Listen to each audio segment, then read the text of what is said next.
Oh, hello there. I'm Bilchan. I'm Nimikung. I'm Banchan. In this class, I'll read to all of you. Chap. 3 sec, one of the Iliad of Homer. As. Ah. The Iliad of Homer. Theodore Buckley. Chap.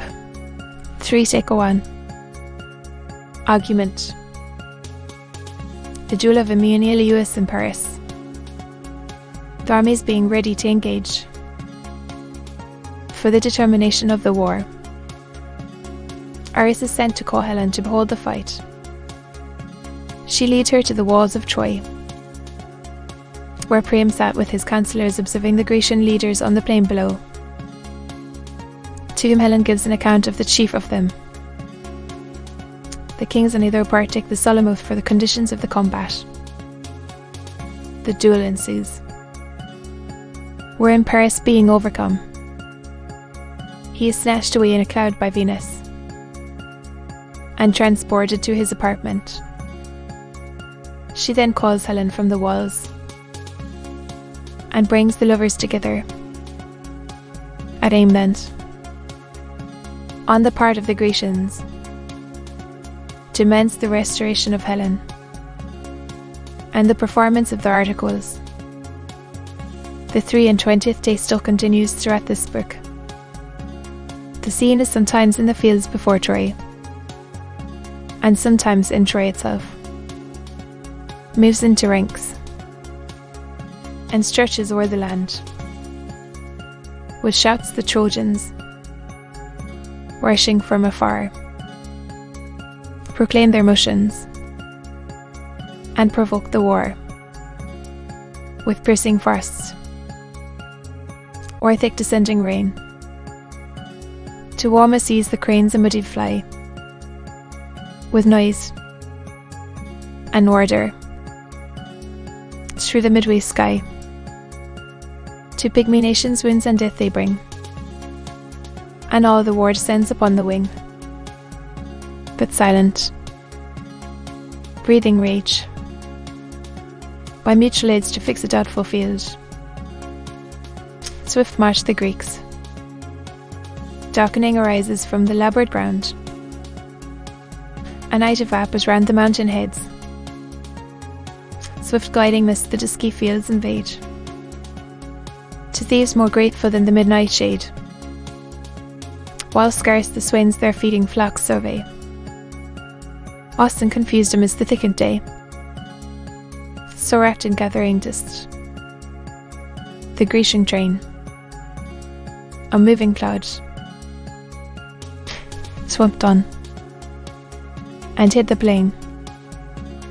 Now front to front the hostile armies stand, eager of fight, and only wait command.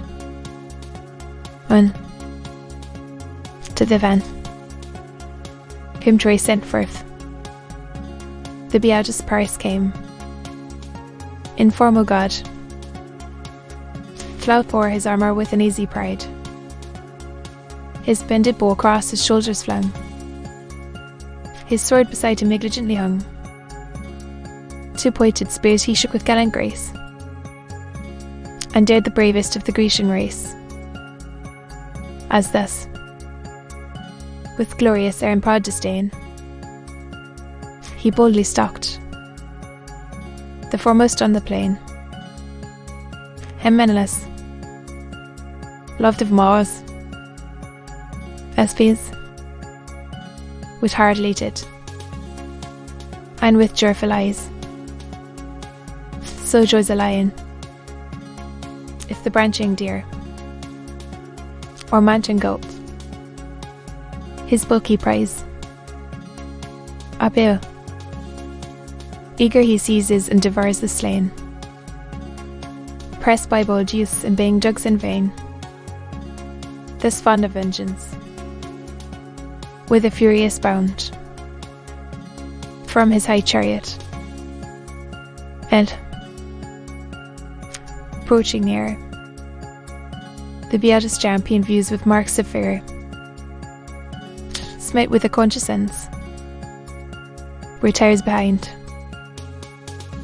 and shuns the fate he will deserve to find.